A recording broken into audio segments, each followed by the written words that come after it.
वलीद भाई, कैसा रहा खानपुर डैम का विजिट? जो एक्टिविटीज आपने की, क्या महसूस किया? आपको पहले कितना एंजॉय किया कि आपने? हम आएंगे इधर बोटिंग करेंगे, पैरासेलिंग करेंगे, तो पैरासेलिंग की आके बहुत ज़्यादा एंजॉय किया। बहुत मज़े का सिस्टम था, ऐसे बिल्कुल जंप करके जाओ और फिर घूम के आओ, लोग नीचे नज़र आ रहे हैं। छोटे भाई ने भी किया। राय बताओ आपको कैसा लगा? बहुत अच्छा लगा, मजा आ गया। इसके साथ ट्रेनर भी गया था, और भी बड़ा आके बंदा लैंड करे, बहुत मज़े का रहता है। अच्छा करने वाली चीज़ है, हर बंदे को आगे करनी चाहिए।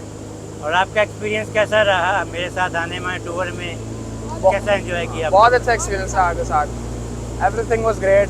ठीक है, फूड एवरीथिंग अच्छा रहेगा। और आपकी क्या रिकमेंडेशंस होंगी? रिकमेंडेशंस ये होंगी कि जो बंदा आना चाहे वो आपके साथ आना चाहे, और आए आपके साथ और इन्जॉय करें।